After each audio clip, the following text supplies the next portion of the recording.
friends, it's Lila Rogue with our very first stream, part 2, because I streamed it before, but I didn't record it because I'm super silly.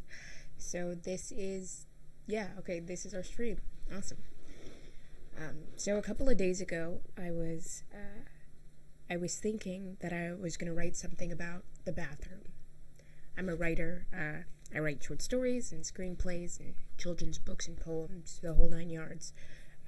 But I was specifically thinking about the bathroom because I was in mid-conversation with someone, and I remember just stopping and running straight to the bathroom because I had to, change my sanitary napkin. I have no idea why I'm using, the bunny ears or the air quotes.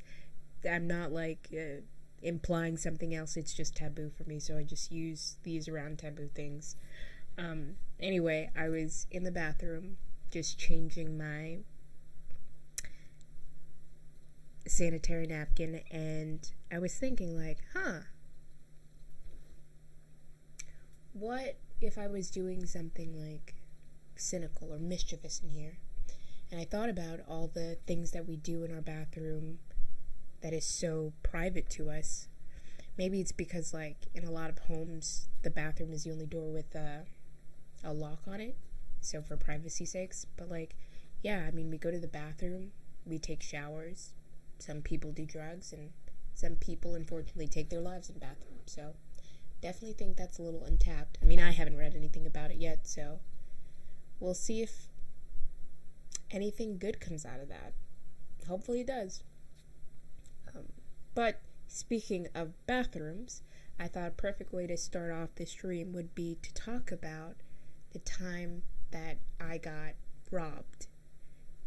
The reason the bathroom was a segue is because Robert broke in through our bathroom.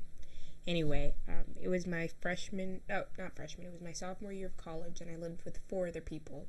I lived with my best friend Amandine, my best friend Colin, my best friend Ryan, and Ryan's twin brother Adam, who was a very good friend, and we were pretty close, but I don't know if it's close enough to call him a best friend. Anyway, I remember we had an OChem exam that night, and for some reason, I wanted to study on my own. So while Amandine and Colin, who were in my OChem class, went to the library, I decided to go to the med campus. I think it's because my executive dysfunction is through the roof, and I probably wouldn't be able to concentrate with my friends distracting me.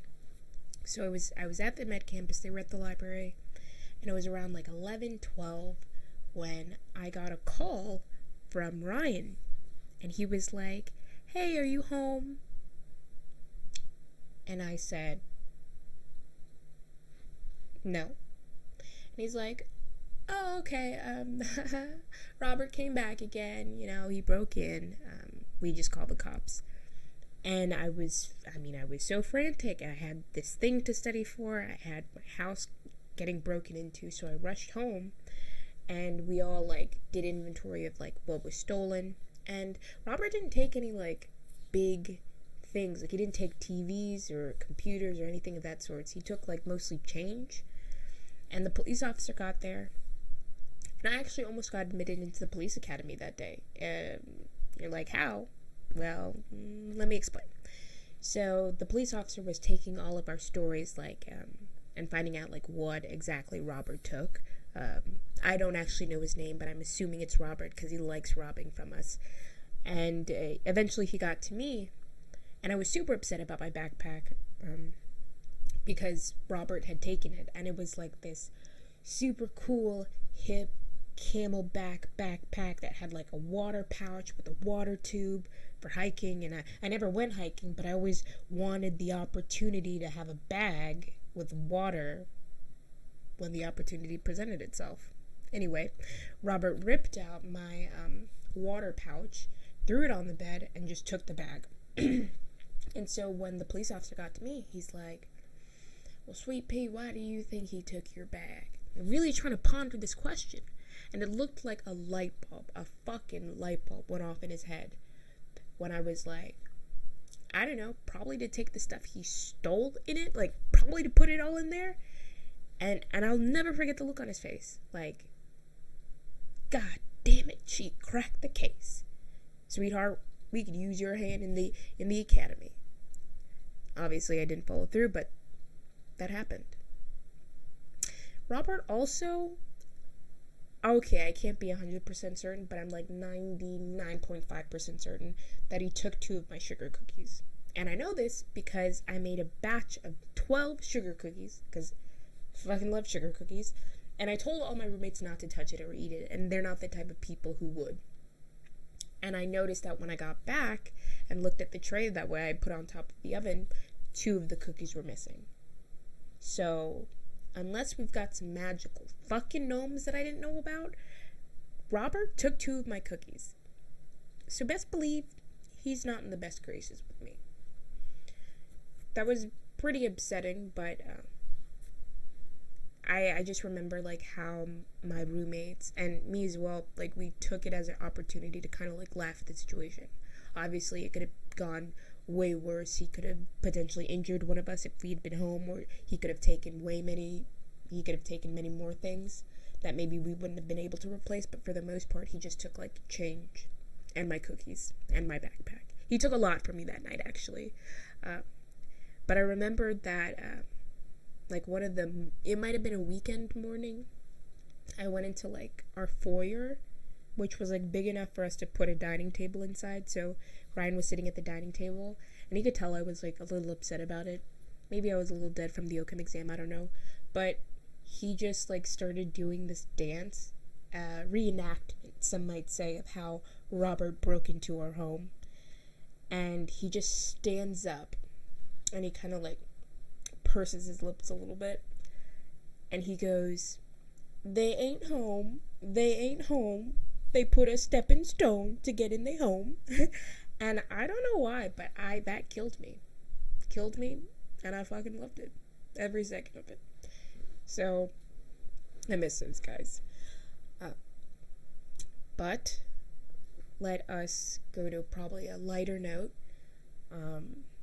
Recently, I don't know if you guys saw this, but like on the 18th of this month, November, there was a Russian spacewalk, or there was a spacewalk with 2 Russian astronauts, and there's like an 8-hour recap of it on YouTube, and we're gonna see if we can watch a couple minutes of that, or check out like how that kind of went out. I'm like staring into the deep void of space, because do we have anything better to do? I didn't think so. Let me pull it up right now. 1 second.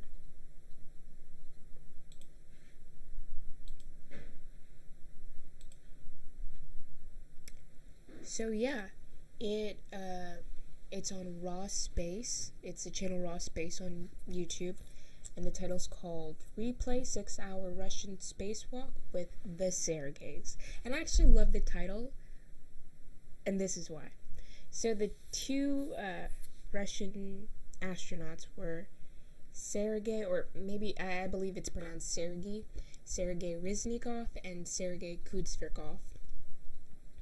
And the fact that they're both named Sergei really doesn't get more Russian than that, you know? I mean, that's not true. You also have like Batslava, but that's kind of like, I'm trying to think of like the word in English. It's like espionage. And yeah, we absolutely love that. And at this point you're probably like, "Подождите минуту. Вы понимаете по-русски?" Да, я понимаю. Сейчас не хорошо или очень хорошо? Я не знаю. Да, я понимаю. So like me, because I'm cool, right? That's cool. Anyway.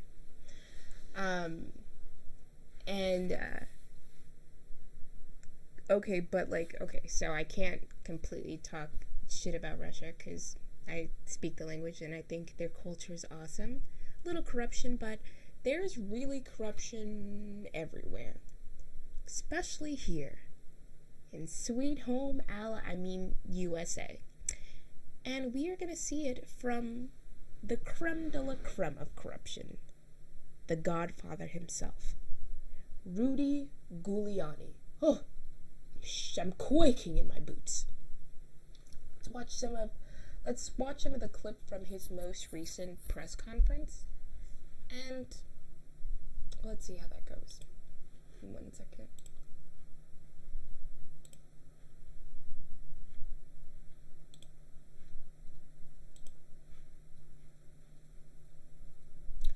You will notice here that there is this kind of black liquid just pouring down Mr. Giuliani's face. Some of you might have heard that it was a hair dye of some sorts. But I'm coming to you to tell you that that's not the case. This black muck just pouring down Mr. Giuliani's face, that is his dignity, that is his integrity, and that's our democracy. But let's get into it. 100 affidavits. And the 100 affidavits show essentially what I've talked to you about. Counting ballots improperly, counting them 3 and 4 times, having people vote 3 and 4 times, changing and backdating ballots to the point of at least 3. I don't know if you guys are like familiar with mock trial or not. I did mock trial for about 10 years, goddamn. And I was a witness, a star fucking witness, and I think I was like an attorney for half a semester, but there's certain things you never want to really happen on the witness stand as a witness. And one of the things you don't, and it's funny because you don't want this to happen, but I've won awards pulling this shit, so let's just say I'm green already.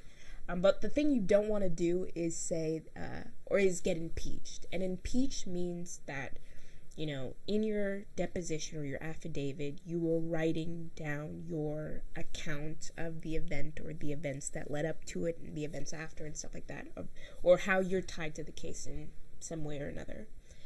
And for instance, you can't write in your affidavit that, and I'm just going to use like a small menial example, but you can't write in your affidavit like, oh, I was wearing a blue shirt on the day of the incident, and then get up on the witness stand, and when they're crossing you, if he says, you know, what shirt were you wearing, you do have some leeway in depositions and affidavits to extrapolate a little, but for the most part, if you said a blue shirt in the affidavit or the deposition, then you've got to say it in court. You can't just be like, no, I was wearing a red shirt. And then the attorney will usually be like, is it your testimony that you wore a red shirt? And when you hear the words, is it your testimony or is it your sworn testimony, you know you're pretty much fucked. The only reason I was able to get out of it is because, like, either I was fucking witty or I knew the affidavit better than the attorney crossing me. But when you usually hear that as a witness, you get super nervous, and he looks like a witness getting impeached. That's what this whole interaction looks like. 300,000 illegitimate ballots that we can specifically identify. The margin in Michigan was 146,121, and these ballots were all cast basically in Detroit, that Biden won 80-20. So you see a change as a result of the election in Michigan if you take out Wayne County. So it's a very significant case. They just need to throw out all the black votes, but keep their Senate and House seats. That is being raised in the case of Costantino versus the city of Detroit. Not by us, but by an individual plaintiff. We are helping and assisting in that case, I wonder if he's getting paid. And you can find all the affidavits that you want. Rudy Giuliani is getting paid like $20,000 a day. I wonder if the defendant that they are calling up is getting paid. Usually on cross-examination, that's when it'll come out. But I guess in opening or closing, you can make note of the fact that, like, the witness's credibility definitely goes down if they're profiting off the case at hand. Filed in that case. And you can find out they're not just allegations, they're allegations supported by sworn testimony which is a lot better than Joe Biden has ever done on anything. He doesn't. First off, he said sworn testimony. You can lie all you want in an affidavit or a deposition. You're not bound. You're not bound in the same way you are as if you're in a courtroom under oath. If that makes sense. So I don't know what he said. I don't know what that means. And I don't understand his comparison with Joe Biden. But I digress. Doesn't answer questions, much less give you sworn affidavits. Wisconsin had a very small margin, 20,544 last time I looked. In Wisconsin, without going into great detail, very similar plan. Sweating like a freaking hog right now. I'm actually pretty uncomfortable. I might be starting to sweat. Republicans shut out in the city of Milwaukee and also in Madison. Republicans almost uniformly shut out from the absentee process, not allowed to inspect, not allowed to look at the ballots. We have in Milwaukee and in the state of Wisconsin a much stricter law. Wisconsin doesn't allow mail-in ballots. They didn't buy into the big mail-in ballot situation. Wisconsin, when you look at their constitution, almost seems to not like absentee ballots. They state it's not a right, a privilege. And they have very, very strict procedures. And the strict procedure says that you can't be given an absentee ballot. You have to personally apply for it. It's illegal, basically, to solicit a vote. And they have actually many reasons for it. That probably goes back to their progressive days. When I say progressive, I mean late 19th century, early 20th century progressive, when that really meant progressive, not retrogressive. So there are 60,000 ballots in Milwaukee County and 40,000 ballots in Madison that, as far as we can tell, and this is why we're auditing, because we have very good information, the numbers are going to come out about here, that don't have applications. Under the law of the state of Wisconsin, already decided, if there's no application for an absentee ballot, the absentee ballot is thrown away. This all happened in two places in Wisconsin. Didn't happen in northern Wisconsin. Didn't happen in Republican Wisconsin. Didn't happen in neutral Wisconsin, where there are an equal number of Republicans and Democrats.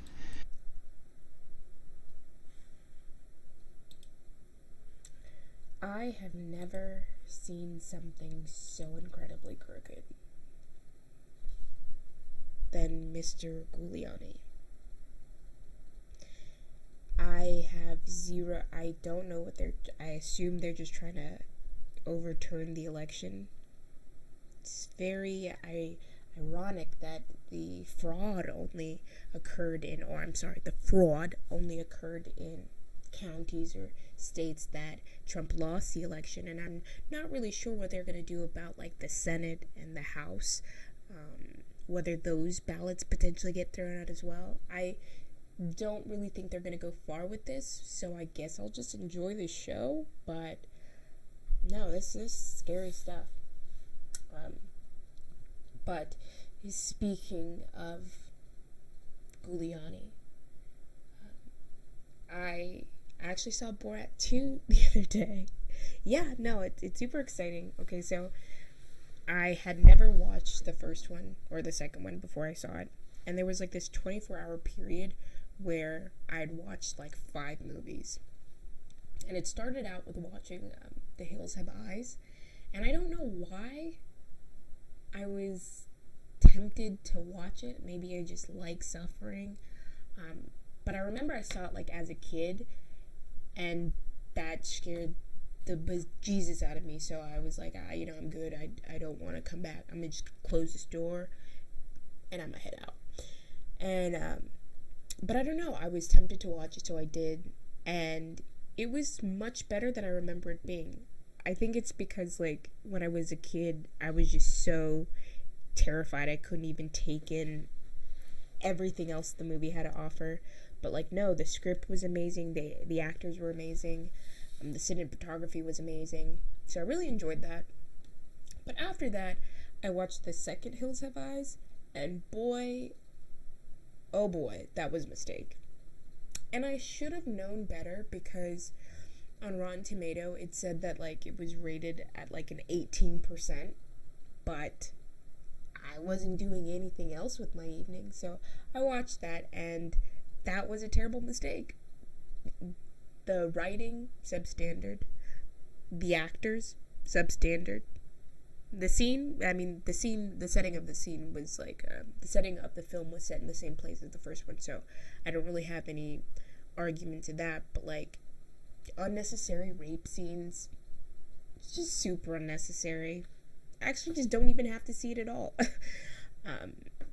After those two movies, though, I needed a very light break, so I noticed that Borat 2 had been showing up on my Amazon Prime streaming service, and I hadn't really heard anything about the first one. I was like really, really young when the first one came out, so I didn't hear people talk about it, and even when this one came out, like, I didn't know much about Sacha Baron Cohen, so I thought I'd give it a shot, and boy, oh boy, was it a fucking show. I don't know how to, I died a lot actually, and I transcended to a higher plane. That's how funny it was.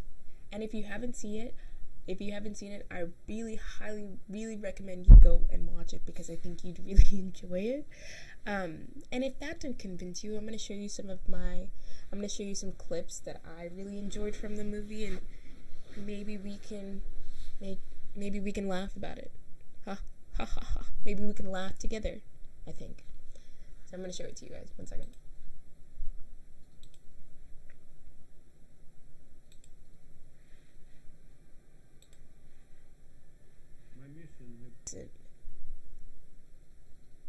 If he didn't, I mean, he already won me over at the beginning of the film, but wow, did he set the bar so high for himself, and did he deliver on every single turn he was offered? Because can we just okay, so he's dressed as a Jew. First thing you probably notice, the long nose. That apparently is a staple stereotype that a lot of people like using for Jews. But one thing that I didn't notice, in one hand is a puppet, because clearly the Jews are the puppet masters of us all, and in the other hand is a bag of money, because they hold on to money.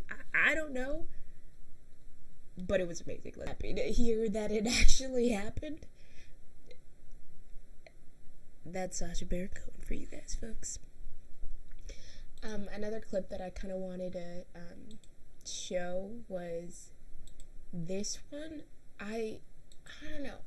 I assume you guys are probably a little bit familiar with like Borat, or the Borat franchise, and like apparently it's a thing that he does where he like pretends to like be in these groups and then kind of like flips it upside down, and he gets people to like say crazy things or agree with crazy things. So it was crazy to see that in real time. Not in real time, but you guys know what I'm talking about. So let's watch that. Let's watch this banger.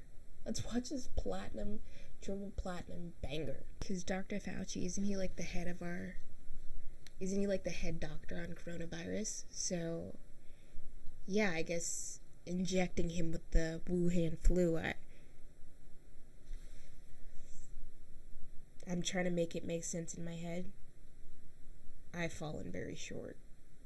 But they're singing it, so like my interactions, like a lot of my interactions with my dad growing up, and I think I was just a very gullible kid, but my dad would like have this favorite statistic, and I call it his 90% statistic, and he would just say things all professional like, and then throw 90% of people do it or don't do it. Like, if he wanted to make me do something, he'd be like, 90% of people who do it are better in life. And I'd be like, okay, and listen. But, like, the level of confusion that she had on her face and, like, the absurdity of the words that, like, the guys were saying to her, I can definitely relate.